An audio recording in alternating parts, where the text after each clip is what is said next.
Hey, welcome to the process. My name is Dr. John Bush. This is for the science of fantasy football. Thought I had a little time this morning, Thursday morning, 9/19, to talk about the Thursday game figures, my DAPS, Vegas, home away, uncertainty rankings, these kind of things, giving you a little video lesson through here. Dennis and I just did the podcast for Wednesday, actually for this morning, and you can check that out as well. We discussed the game, so check the podcast. But this is me just talking the figures instead of me writing down sentences you'll never read. Maybe some people will listen. So this is up on the fantasy football site, Thursday game figures, etc. Here's the first figure. So for the week, I've done my team level uncertainty metric. I divide players that I rank in each team into high, average, or low uncertainty levels. That means their floor ceiling distribution is different. Those that are low are going to be very close to the ranking I think they are. And high means it could be really much higher or much lower. And so then I just do a metric of the high versus the low, the H/L, and we get teams that are relatively low uncertainty. In other words, you can kind of believe what you think you're thinking about those teams, and then the ones that are a lot higher in uncertainty for week 3. And for instance, Tennessee's the worst this week. Cincinnati, Dallas, Detroit are all the best as far as uncertainty levels, very low. Tennessee, the Giants, New England tonight, etc. Those in highlighted in red are the most uncertain. So there's a lot of outcomes in those teams there. If you're betting, you're doing daily fantasy, just be aware my metrics are pointing to higher uncertainty. And I graph this by the bar graph, green or low uncertainty, red or high. This is the mid here, and you can use this as you will. I also do my power rankings for the week. And the best this week is Baltimore.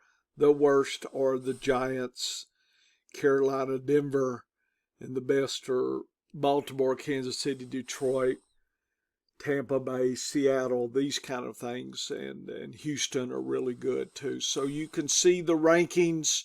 In blue are the better ones, and in orange are the worst ones, and you can see the range of the league here. So I like to get a feel for the team as far as my perceived strength of the team for week 3. Okay, this is not for the season. This is not for the future. This is just week 3 matchups.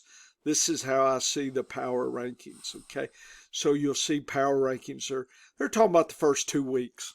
Okay, I would rather understand what's going on this week than worry about history. Okay, so let me go. This is what Dennis and I chewed on my DAPS, my Vegas information. All this, I believe, gives us insights into the game here, and we'll try to break down these the most intriguing games. Saturday we're recording it, so be looking for it Saturday afternoon. Some of our takes on the game, the few of you that listen. Thanks for listening, by the way. Game 1 tonight, Jets, New England, 6 points, 39 over under. Not a low scoring type defensive struggle. Not a lot of fireworks predicted. DAPS are defense against position. That's how strong the opponent's defense is against the team in question's offense, right? So the Jets have an advantage overall. New England is overall above average, so it's a little easier. New England's presenting a little tougher below average, tough defense against running backs and tight ends, very tough against kicker. The defense you could use, New England will turn it over. New England, really tough this week, folks. Really tough in the passing. Looks like Ramondre Stevenson, Gibson have an advantage. It's easy. And the kicker and the D are something you should consider using as well. Home away from 2023. We don't have enough data for 24. The Jets, being at home favorite, they pass more, which is what New England's D is going to give them. And New England, being away, rushes 16% more. At home, they rush less, pass more, but away they do rush more, pass about the same. So that's exactly what the defense is giving them. So that's interesting. Another way my DAP landscape shows this as an average game. So that flies in the face of some of these metrics. So again, we have different ways of looking. This is a beta test here. If there's no color, then that means it's average ranking. So may not be as bad as we think on some of these defense matchups here. We'll see. But right now, this is what the data shows me, and we have to use our cunning skills to figure this out. This is my team by team, the team, position, player, the uncertainty level, and my ranking from 0 to 100 within positions. So Jets are one of the best, if not the best of the week, 100. So they're probably a pretty good defense to use. Kicker, I think I can do better. Breece Hall seems to be the show here, and Rodgers, 29, that's like a QB3 almost. I'm not using him. Braylon Allen had some sparks last week, but I think comes back to earth this week. We'll see.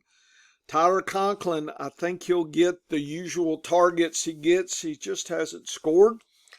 Garrett Wilson could be, but high uncertainty. So I've got him as a WR2-3 type this week. Hopefully Mike Williams takes some steps forward. New England, the defense is okay if you need a streamer. Brissett, I'm not using him, or the kicker. Ramondre Stevenson is a RB2 type, so he definitely I'm using him. Hunter Henry's a great streamable tight end this week at 50.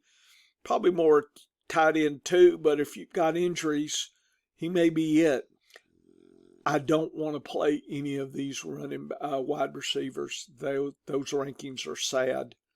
So it's pretty cut and dry on the players. And you know what I just went over? You know that. So I just didn't give you any earth-shattering data here. But the uncertainty level just shows I'm very confident in Breece Allen, less confident in Garrett Wilson, and over here more confident in Ramondre Stevenson, then Henry, and then probably that's it.